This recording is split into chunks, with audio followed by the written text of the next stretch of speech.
Você sabe que é curioso? Eu estava conversando, eu estava ensaiando essa coisa de inteligência artificial. Aham. E aí eu estava medindo essa coisa da qualidade das... Para a inteligência artificial, o modelo único que merece 10, digamos assim, nota 10 de todos os autores, é Shakespeare. No episódio de hoje, mergulhamos na história do teatro brasileiro e nas particularidades do ofício de ator com o auxílio de Gustavo Gasparani. Autor, ator, diretor, produtor, vai acabar o dedo, né? Com formação em, ai meu Deus do céu, canto, dança. O Gustavo tem mais de 40 anos de carreira e é um dos fundadores da Companhia dos Atores. Ou seja, poucas pessoas são tão habilitadas para falar sobre o assunto quanto ele. Seja bem-vindo, Gustavo. E vamos... Muito obrigado pelo convite. Imagina, vamos embalar essa conversa aí agora.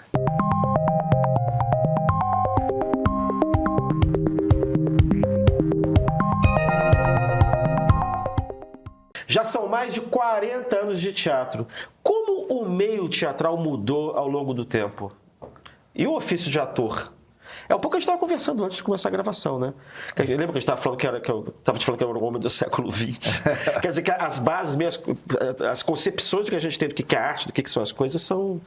A gente, sei lá, eu formei na década de 80, 90, né? Então, é por isso que é interessante você pensar. Igual. Me formei em 84. Eu acho que teve uma grande mudança a partir da pandemia. É mesmo? Eu acho. Uma grande mudança no mundo. Ah, sim. Ficou tudo muito rápido, né? Geração era primeiro 20 anos, é uma geração, depois foram 10 anos, é uma geração. Agora acho que uma geração não é 10 anos, não são 10 anos. Tudo é muito rápido.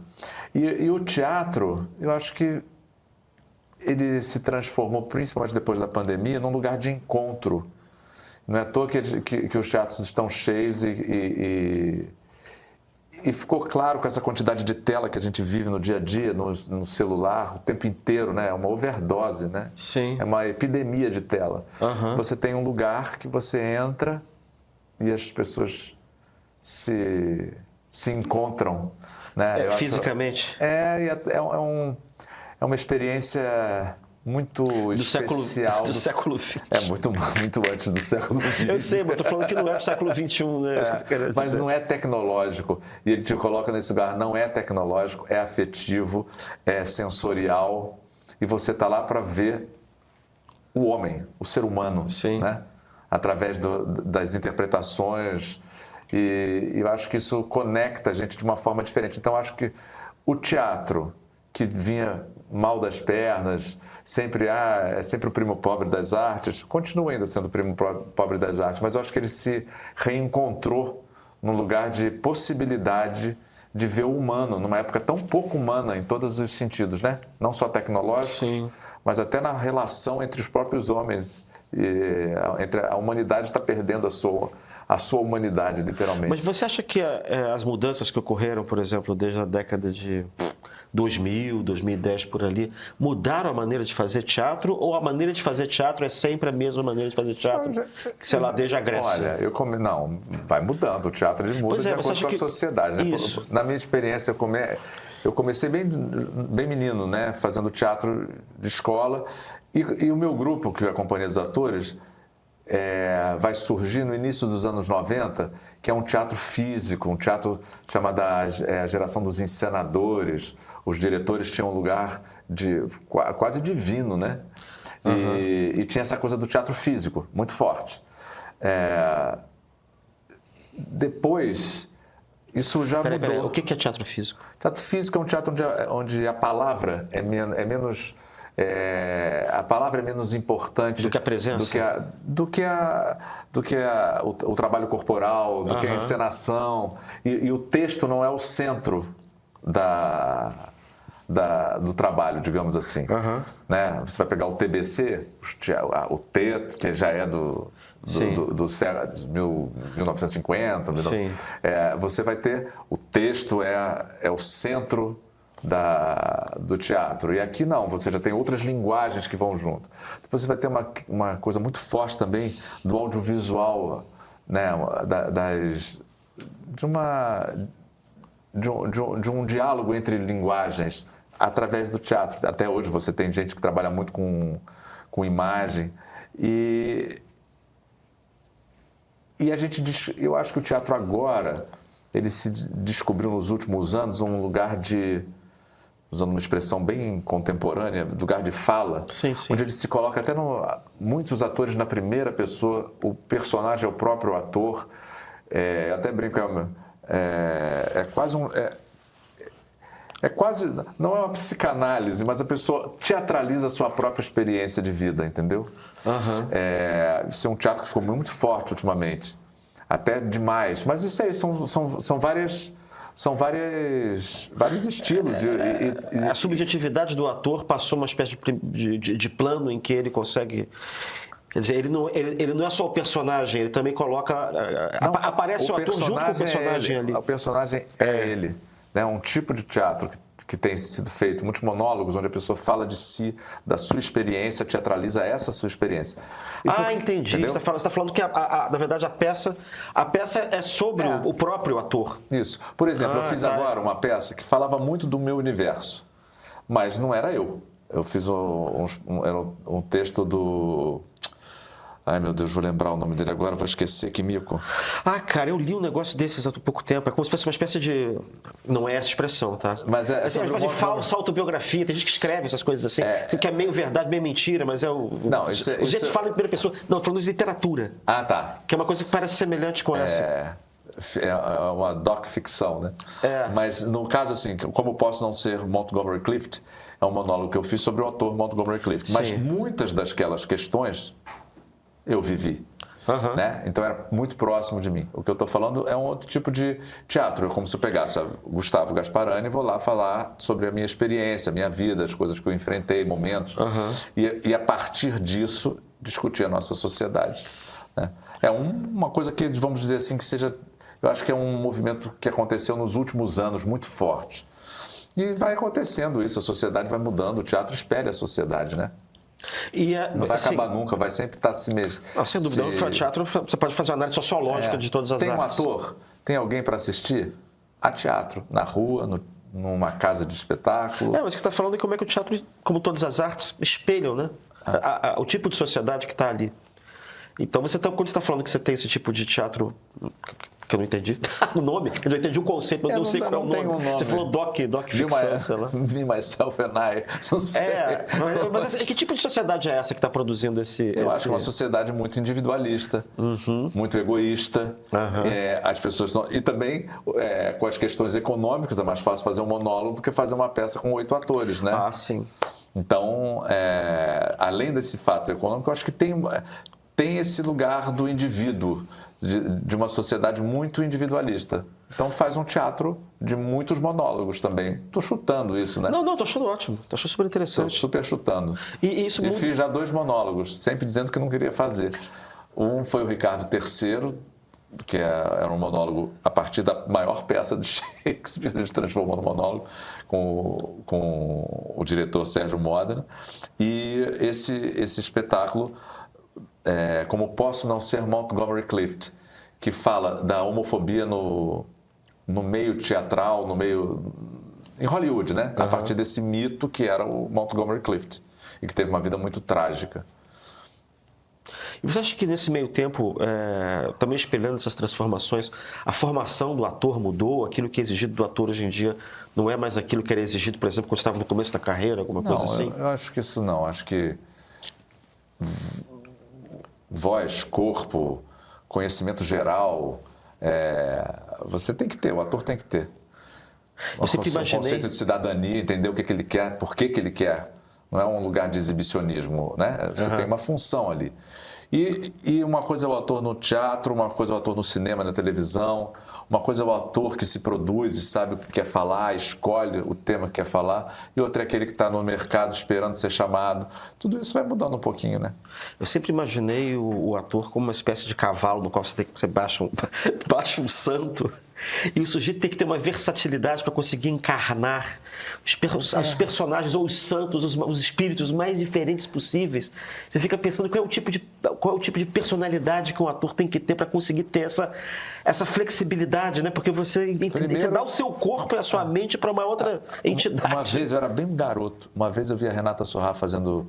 Era aquele programa, acho que era que tinha o Sargentelli, que ele falava. Não sei se era o homem do- Era uma voz em off? Isso, não sei se era o homem do sapato branco, uma coisa assim. Eu me lembro disso E, na criança. e a Renata Sorra fazia isso e ela falava que a pior coisa para um artista é o preconceito. Então, a primeira coisa que você não pode ser é preconceituoso. Sim. Para você entender. Eu acho a profissão mais generosa, porque você tem que entender o outro, se colocar no lugar do outro. A empatia, né? Você tem que exercitar isso o tempo inteiro. Então, hoje em dia tem principalmente no audiovisual, uma coisa de que o ator tem que fazer ele mesmo, só pode ser ele mesmo. Isso é o oposto do que é a profissão do ator. Sim. Né? O ator, ele dá vida ao outro. Né?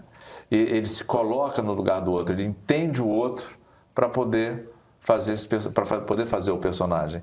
Então, não tem esse lugar, eu acho, do cavalo que se manifesta, não é isso. Embora a imagem do cavalo eu sempre vou gostar, porque eu amo cavalo. Mas eu acho que você vai muito mais no conhecimento do outro, se emprestar para o outro. Sabe? Isso eu acho o mais bonito da profissão. Fique tranquilo, nós somos tudo. Pois é, não, eu sempre imaginava essa coisa da possessão, que você fica quase que possuído. Eu acho que, na verdade, você não fica possuído. Tem atores que são mais possuídos, perdem, não conseguem lembrar. Enfim, não é muito a minha onda. Agora eu estava vendo um vídeo que eu postei no Instagram do Daniel Day-Lewis, que está falando exatamente isso. Estavam discutindo a técnica é uma história famosa do Laurence Olivier e do Al Pacino, que o Al Pacino botava uma pedra no sapato, não, é Dustin Hoffman, eu acho, botava uma pedra no sapato para ficar sentindo dor enquanto fazia o personagem, e o Laurence Olivier olhava para ele e falava assim, mas para que isso? Você chega na hora e faz.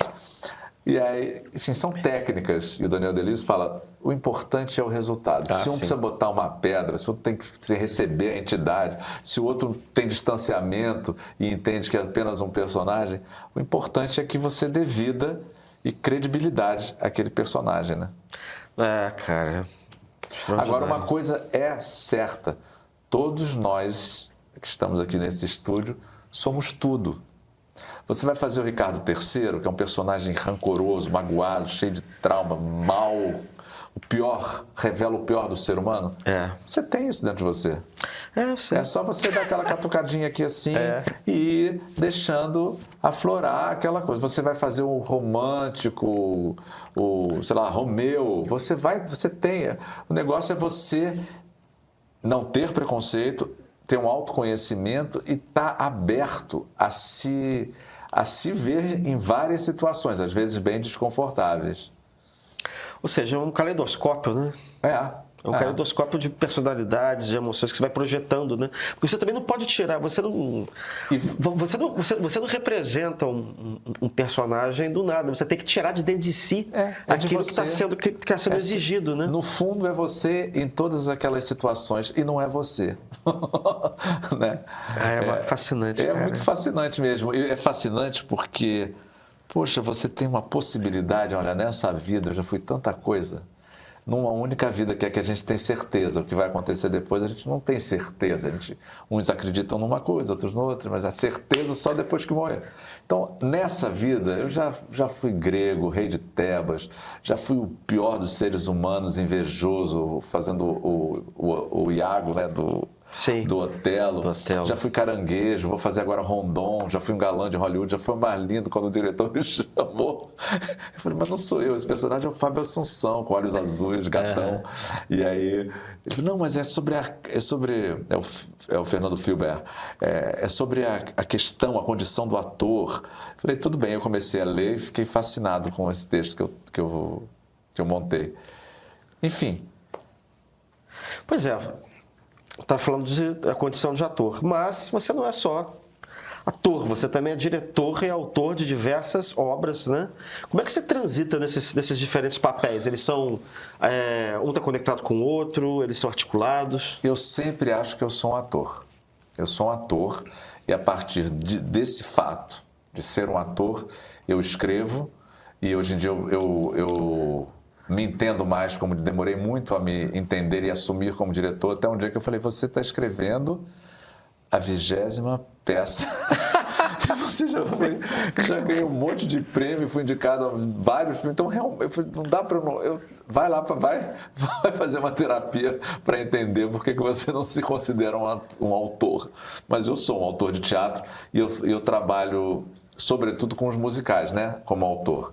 Mas tive algumas experiências que não foram com musicais, que foi uma adaptação do Ricardo III para monólogo, e a versão que eu fiz agora também com Shakespeare do Júlio César, Vidas Paralelas, que eu criei uma história paralela para caminhar junto com a história do Júlio César, do Shakespeare. Mas o Plutarco não tem uma vida paralela do César? O Plutarco escreveu o livro Vidas Paralelas para falar dos grandes nomes... Aí é um grego e um romano. Dos romanos, né? E aí... É sempre um grego e um romano. Por isso que as vidas são paralelas. E aí ele faz o Shakespeare lê esse livro e escreve a tragédia de Júlio César. Aí eu fiz uma releitura e eu peguei o título do livro do Plutarco para colocar como subtítulo da peça do... Entendi. Porque o nome é tão bom, né? Vidas Paralelas. Porque nessa peça, Júlio César, Vidas Paralelas, quando eu li a primeira vez, o que me chamou a atenção é que aquela macropolítica romana, ela se espelhava na política do dia a dia, numa relação familiar, numa relação de um núcleo escolar, num hospital. A relação humana era a mesma, a macropolítica do poder e a micropolítica dos afetos, né? E aí eu fiz uma história paralela, que corria... O que aconteceu naquela Roma, acontecia dentro de uma companhia de teatro, entre as relações interpessoais dos Bom, mas qual era o ator que morria com 300 punhaladas no final? Seria a diretora. Bom, faz todo sentido. É a diretora, não. Era a diretora mulher que os homens não aceitavam naquele lugar de poder e tentavam, enfim. Tirana, né? Tirana. A sua trajetória profissional é muito marcada por uma figura específica, que é William Shakespeare. William Shakespeare. Assim, o que você vê em Shakespeare que te dá essa paixão toda, né? Porque supostamente tem vários outros autores, tem Molière, você tem tantos. Como é que você chegou no Shakespeare e por que ele desperta essa paixão toda? Acabou de ser eleito, por exemplo, para a Academia Brasileira de Letras o Zé Roberto. Exatamente. Que é o tradutor. Também é um apaixonado por Shakespeare. E a gente sempre conversa, inclusive na época do estudo do Júlio César, ele foi dar uma palestra para a gente. Eu vou lá na posse, claro. Foi na festa? É sexta que vem. Não, tô falando se foi na festa da comemoração. Eu estava lá também. Eu vou na posse. Tá. Então, isso aí é para cortar, tá? E o Shakespeare, assim, vamos lá. O Shakespeare foi curioso, assim. Eu fiz teatro muito novinho na escola, dos 3 aos 10 anos. Ou seja, a minha relação com o teatro começou antes de eu aprender a escrever, aprender a ler, aprender a nadar, né? Com 3 anos eu comecei a entender o que era um personagem. De fazer um exercício que era esculpir um sabonete, um sabão em barra. Uma barra de sabão. A professora Sueli Poggio mandava a gente esculpir um personagem naquele sabonete. Então a relação do que é um personagem, eu comecei a entender muito novinho. E eu gostava, eu depois comecei a ver teatro, minha avó me levava todo sábado ao teatro. Como essa professora fazia teatro com o meu cunhado, namorado da minha irmã, eu ia todo sábado ver essa peça. Então eu tive uma relação muito forte com o teatro até os 10 anos. Mudei de escola e fui para o Andres e não tinha teatro. Não? No ginásio, só no científico, né? No ensino médio agora, que se chama. E aí eu fiquei uns 4 anos sem fazer teatro, senti uma falta enorme e a relação com o animal, fazenda, ficou muito forte, tanto que eu queria ser veterinário. E aí eu voltei no que seria hoje o ensino médio, que era o ginásio, que era o científico, o segundo grau, eu voltei fazendo teatro com o Miguel. E a primeira... Isso, no Andres. No Andres. Isso, e até hoje eu lembro, também fui do Andres. Até hoje sou professor do Andres de Teatro. E aí... A primeira aula, quando eu voltei, eu cheguei eu era muito tímido, por isso eu não fui fazer cursos de teatro, né? E no Andres eu demorei a começar o teatro, eu comecei, já era maio. E eu entrei na primeira aula e o Miguel falou, cada um escolhe uma cena de Shakespeare para fazer na próxima aula. Eu fui para casa, fiquei lendo Hamlet e escolhi uma cena simples, Gertrudes e Hamlet, a cena que ele mata o Polônio. Ah, que ele tá atrás da cortina? É. E ali, o adolescente de 14 anos se apaixonou por Shakespeare. Foi a primeira vez que eu li. Uma tradução difícil, daquelas da Abril Cultural. E aí eu li, ali começou eu falei, eu li, e aí eu li, eu peguei, fui no... Nós estamos falando realmente do século XX. Pois é. Eu fui na videolocadora, Isso. peguei o Laurence Olivier fazendo o Hamlet, e aí do lado do Hamlet tinha Ricardo III. Peguei também, gostei mais dele. Isso na minha ingenuidade de 14 anos, com a minha experiência infantil com teatro. Sim. Eu olhei e falei, ele faz melhor o Ricardo III do que o Hamlet. Estava falando do Laurence Olivier. E aí despertou em mim a vontade de fazer mais o Ricardo III do que o Hamlet. Aí eu fiz o exercício, parará. Muitos anos depois, eu, uma vez, numa crise de identidade, uma crise de idade, uma crise de grupo, estávamos chegando aos 40 anos na Companhia dos Atores, falei, eu quero fazer um musical que misture samba, que é uma paixão que eu tenho, eu sou um mangueirense apaixonado. E eu escrevi o Otelo da Mangueira, eu transpus para o Morro da Mangueira nos anos 40, e eu fiquei meio no lugar do Chico Xavier, porque eu pegava a história do Shakespeare e recontava através dos versos e dos sambas da Mangueira, dos compositores da Mangueira. E, inacreditavelmente, a história era contada. O maior exemplo... negócio fascinante, cara. O maior exemplo... Eu lembrei agora do Orfeu da Conceição.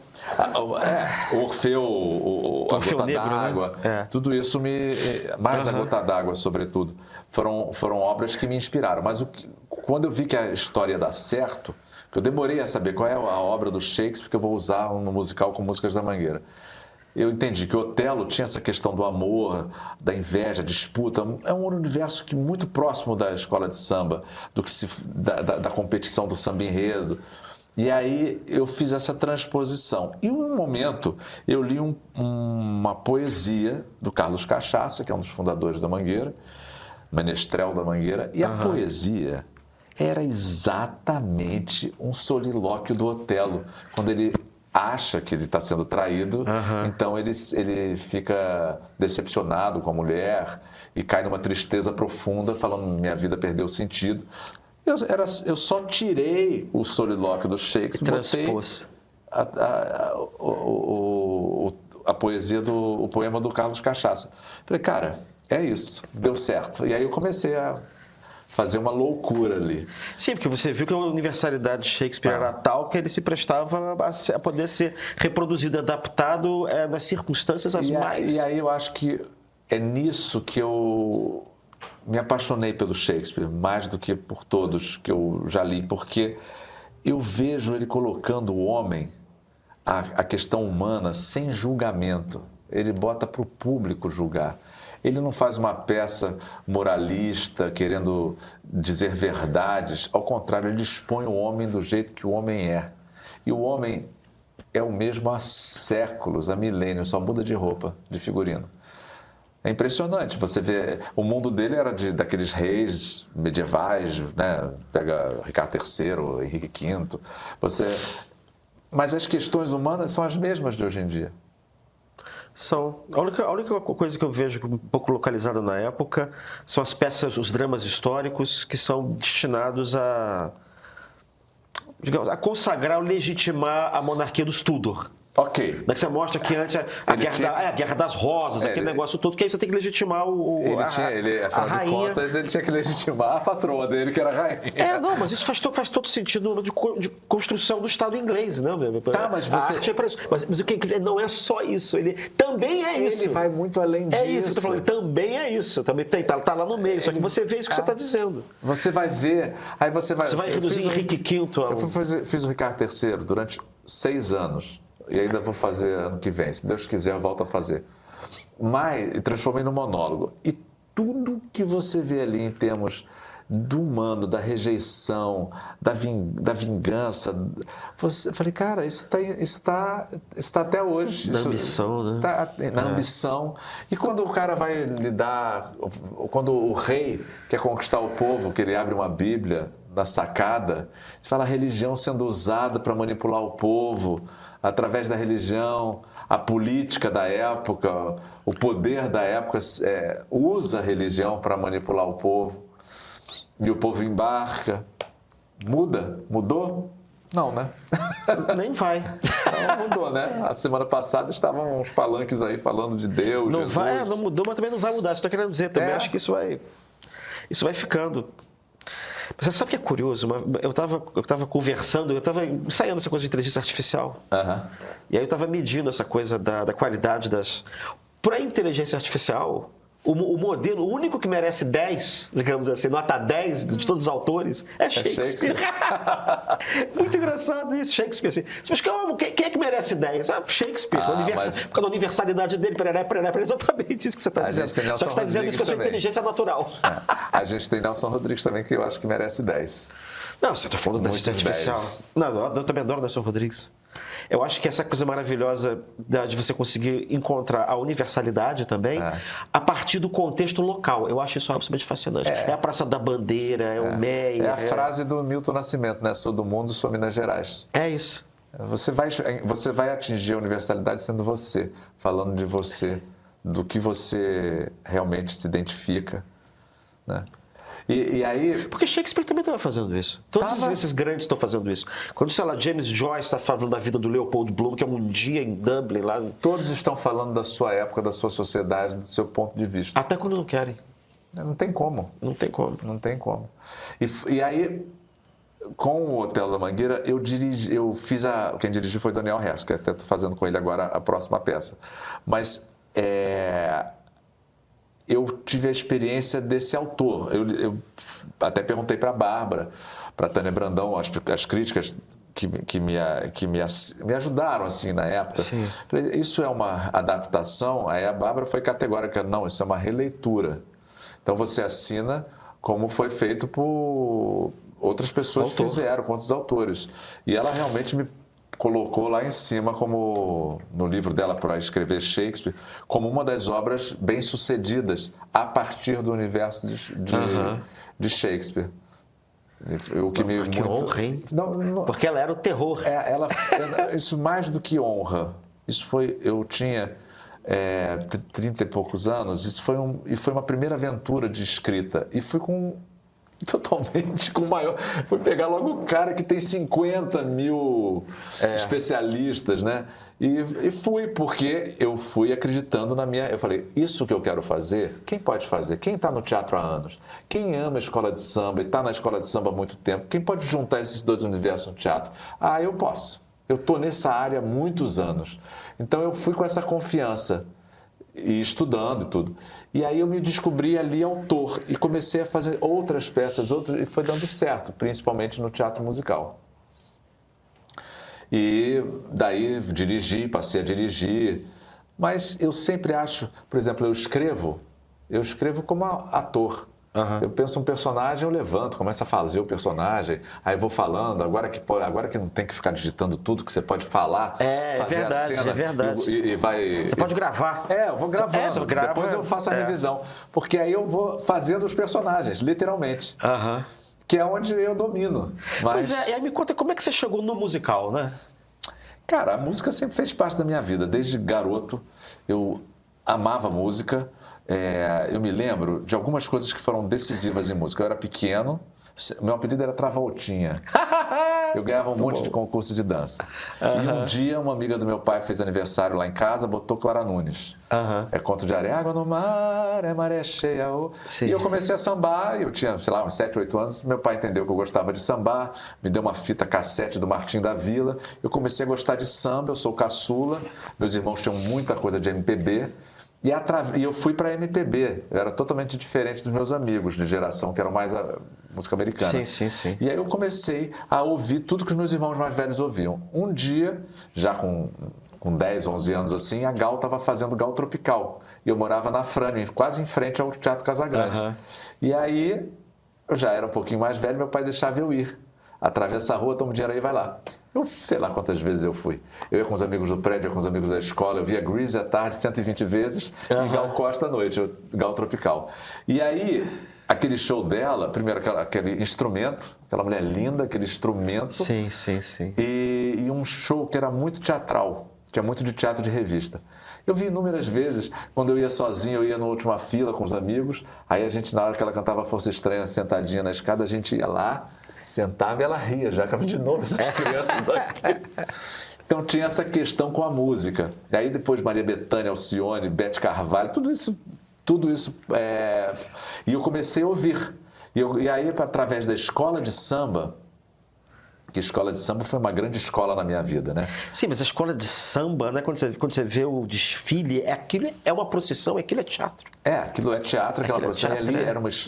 eu aprendia na escola de samba coisas que a minha escola não ensinava, ainda mais que nós estudamos na ditadura, né? Uhum. Então, a história do Brasil, por exemplo, tinha um samba da Imperatriz que era a Robobô e Xumaré, o arco-íris colorindo a passarela para o Xumaré passar. Os orixás estão... Aí eu entendi o que era orixá. Aí uma entidade que era menino, que era menina, quando passava por debaixo do arco-íris, 6 meses era homem, 6 vezes era mulher. Tudo isso eu fui aprendendo na escola de samba. Não existia diversidade, não existia orixá, a cultura afro-brasileira. Ninguém falava disso numa escola de samba, numa escola tradicional da Zona Sul. Não. E eu fui aprendendo isso tudo através da escola de samba. Outras religiões, outras religiosidades, né? E aí a música ganhou uma força muito grande. Eu comecei a ler sobre música. Embora eu fizesse teatro, eu fui entendendo a história da música desde Chiquinha Gonzaga, desde Ernesto Nazaré, antes até chegar à MPB, passando pelos movimentos. Eu estudei isso a minha adolescência inteira. E aí, quando eu fui fazer teatro, eu tinha isso muito forte. E depois, na escola, eu estudei com Marisa Monte, minha amiga de geração, de recreio, entendeu? Minha irmã. E vi ela, com todo aquele talento enorme, desenvolvendo a musicalidade dela ao meu lado. Eu desenvolvendo o teatro e ela a música. Que coisa maravilhosa. Então, no estúdio, vendo gravar, selecionar repertório, pesquisando, eu gostava daquilo. Então, isso tudo foi muito forte. Não, é tudo concomitante. Você E aí eu fui levando para o musical. Pela música, as duas são concomitantes. Depois eu fui estudando teatro, fui entendendo a história do teatro, tudo. Mas a música sempre foi forte. E até que eu fiz o Romeu e Julieta ao som de Marisa Monte. Foi a minha declaração de amor por essa amizade aí. E eu fui abrindo, na verdade, eu fui abrindo portas, janelas. Tinha a voz do meu avô, que ele falava assim, meu avô era muito, muito severo, era apaixonado por teatro. Era médico, pneumologista, mas via teatro desde os 11 anos, 10 anos, assim. Geração Trianon. Então, ele contava tudo o que ele viu. Uhum. Então, era muito maneiro. Mas ele falava, você já é ator? Vai ficar se metendo a escrever, a dirigir? Você é ator? Já canta, já dança? Vai ficar querendo fazer tudo? Então, eu me reprimi muito em escrever, durante muito tempo. Bom, mas não adiantou, né? Aí, teve uma hora que veio. E ficou. Você já trabalhou com diversos profissionais renomados, como o diretor e dramaturgo Amir Haddad, a Drica Moraes, Eliane Giardini, o Zeca Pagodinho.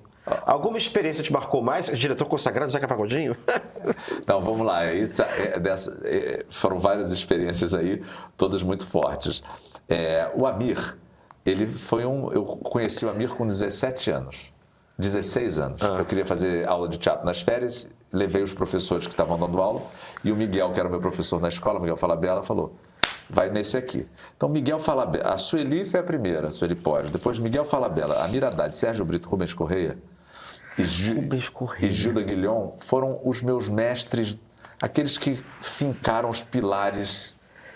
Eu, muito jovem, conheci essas pessoas todas e tive a chance de ser aluno deles. Então, e o Amir eu encontrei dessa fase, com 16 anos, e ele falava de coisas que ninguém falava no teatro e que me faziam sentir meio estrangeiro no meu grupo, porque ele falava de cultura popular, que eu gostava, mas a minha geração queria estar no leste europeu e em Nova York, entendeu? Então, eu tudo bem, acho bacana viajar, acho máximo, mas eu sou realmente da cultura brasileira.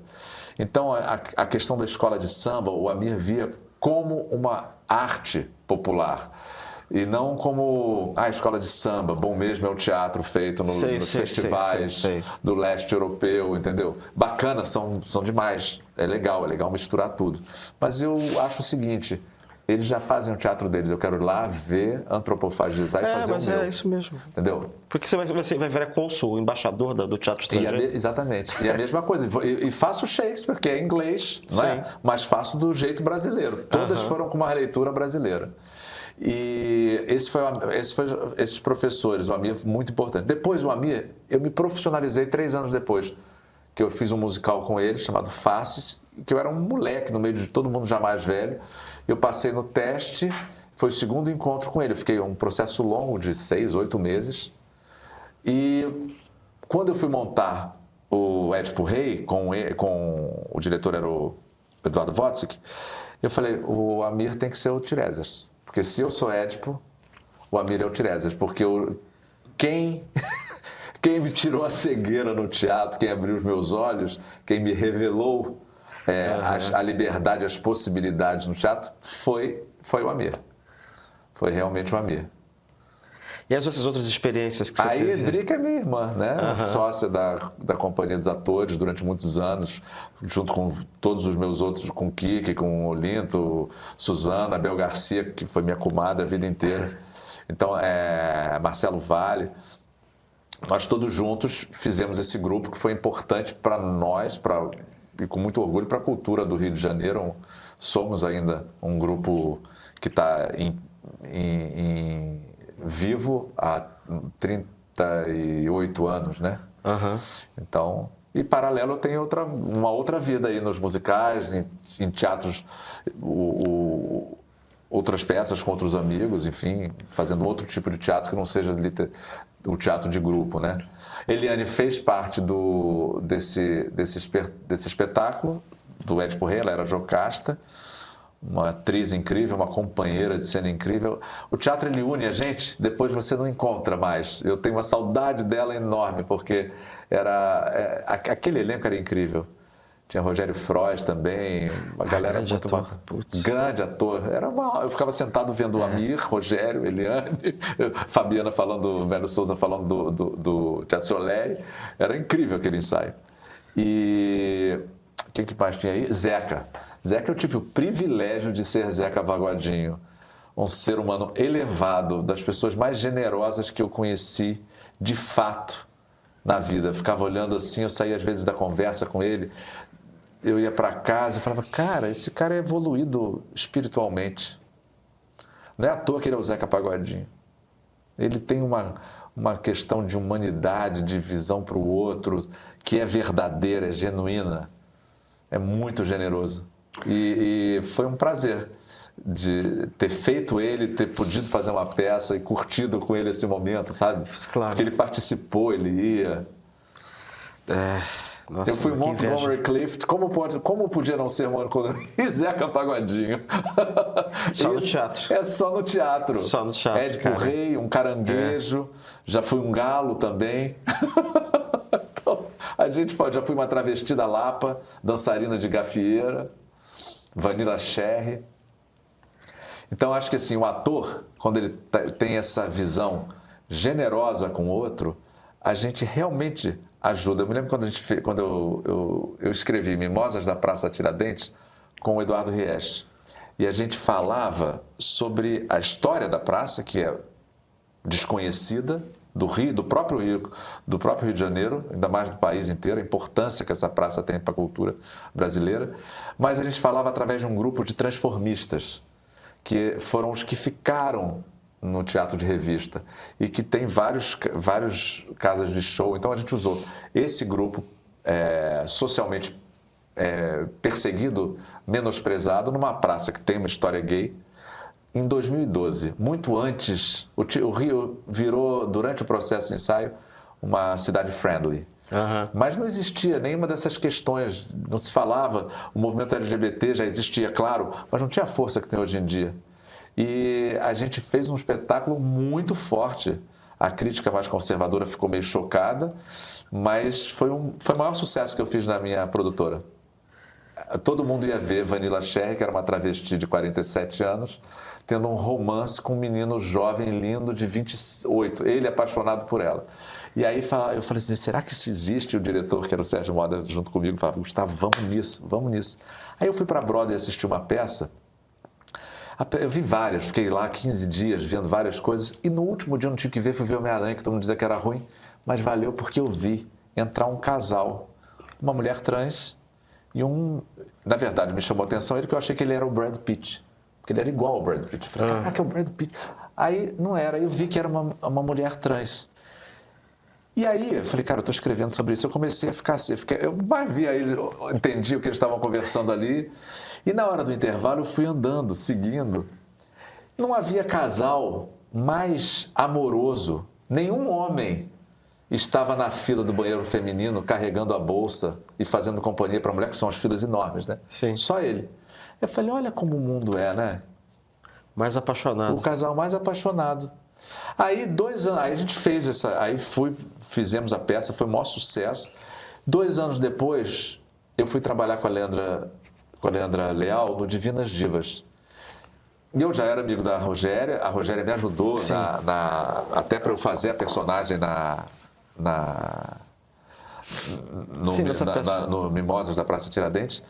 E quando eu convivi com essa geração dela, de artistas incríveis, né? A primeira geração de atrizes transformistas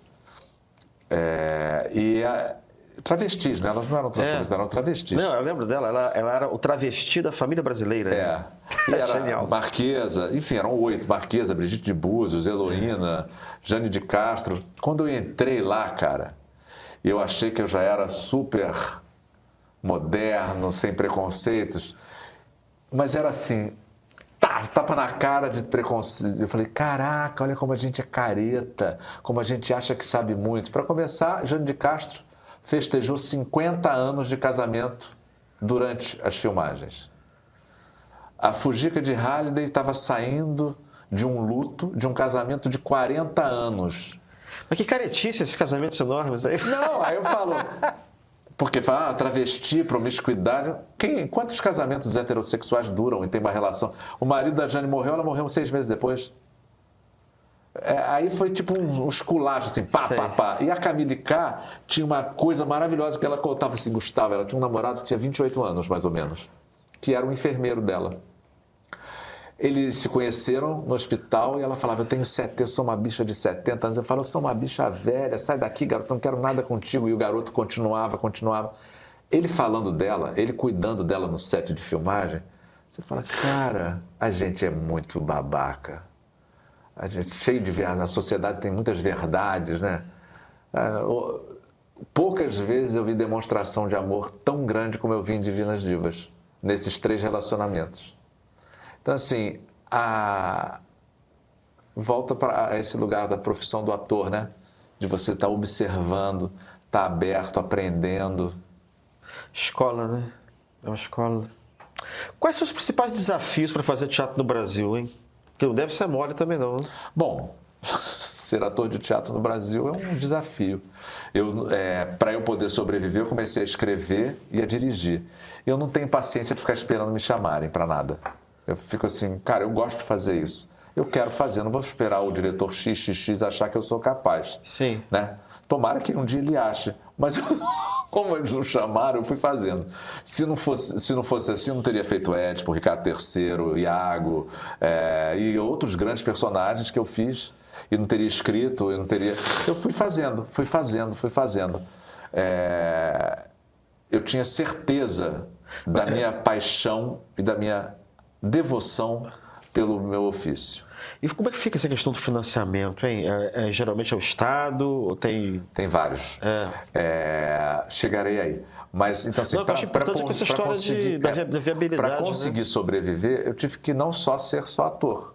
Porque o ator de teatro é o que menos ganha. Sim. O diretor, o autor, o produtor, todo mundo... Então, eu vou abrir o leque para poder fazer isso. Eu fiz televisão, faço televisão hoje em dia menos, porque chamam menos, bem menos hoje em dia, porque também tem o tal do etarismo, né? E aí, enfim, mas quando rola, eu faço.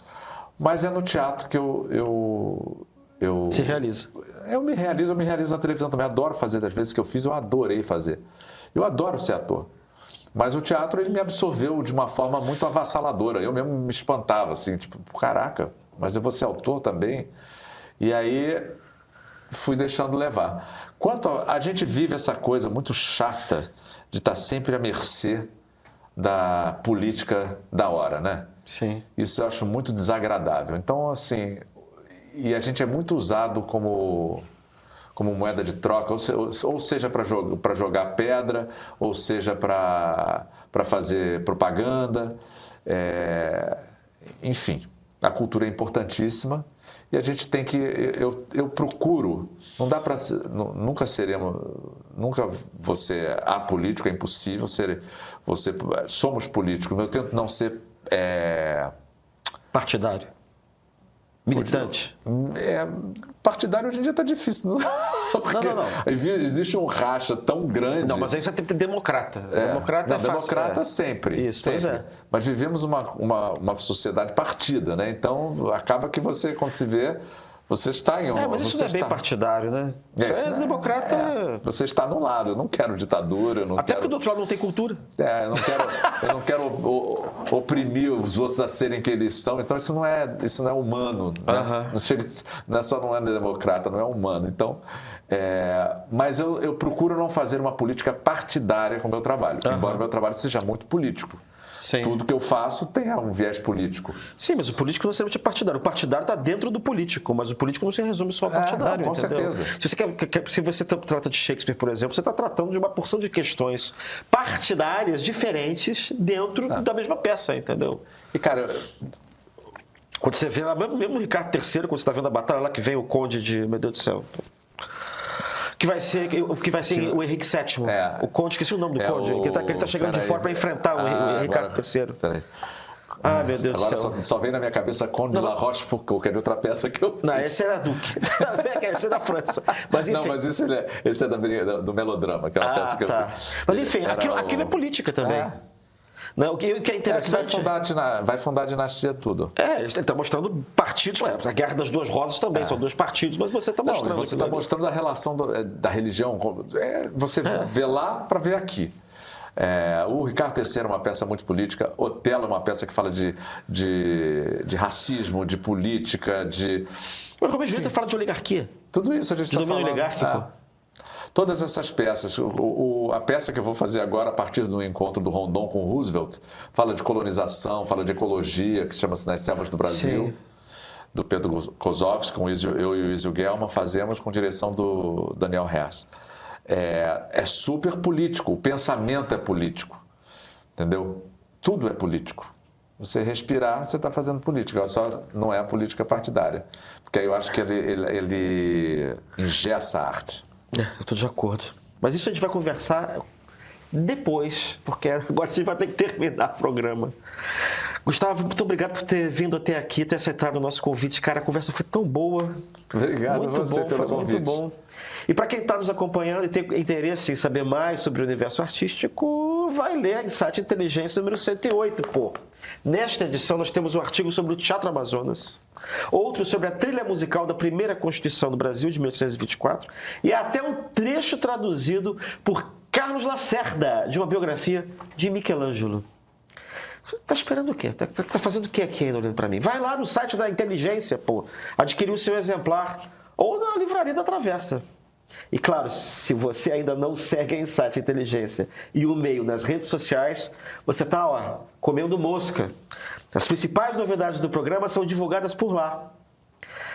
E nos vemos no próximo Diálogos. Até lá. Porque o conflito entre Israel e Palestina nunca termina. Passei alguns dias em Israel ouvindo políticos, ativistas e pessoas comuns, tanto árabes quanto judeus. Olha, eu reuni histórias e visões que não aparecem nas discussões inflamadas das redes sociais. O resultado está nos 3 novos episódios do Ponto de Partida série, uma investigação profunda que revela as raízes históricas, memórias marcantes e camadas sociais que você raramente vê com clareza. Não é sobre escolher lados, tá? Mas sobre finalmente entender como chegamos até aqui. Os episódios já estão disponíveis no streaming do Meio, para você enxergar esse conflito com novos olhos.